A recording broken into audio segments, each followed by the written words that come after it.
Two Ka-52 helicopters shot down by Ukraine Army today.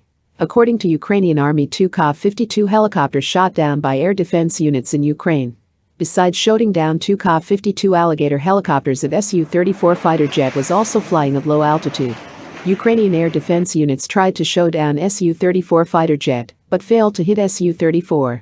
One Ka-52 helicopter was destroyed in Zaporozhye region of Ukraine. Another Ka-52 helicopter was shot down near Kyiv by Mampid squad. The state headquarters of the Armed Forces of Ukraine reports that in the Zaporozhye direction of the Armed Forces of Ukraine destroyed a Russian Ka-52 helicopter and damaged another Ka-52 helicopter. About 60 Russian military and several units of enemy armored vehicles were also eliminated. In the area near Kiev, where a Ka-52 helicopter was damaged, Ukrainian policemen can be seen inspecting the downed Ka-52 helicopter. Crew of the downed Ka-52 helicopter was rescued by Russian army in another Ka-52 helicopter.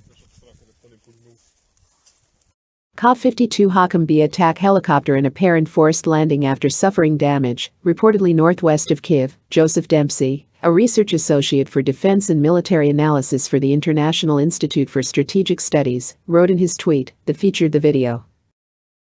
Earlier, Ukrainian officials said one Russian Ka-52 helicopter and three helicopters near Hostomel were shot down in the Kyiv region.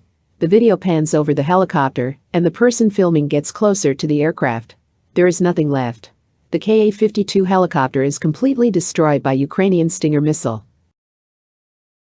This is 9th Ka-52 helicopter that is shot down by Ukrainians since start Ukraine-Russia war. Ka-52 is Russian most advanced attack helicopter.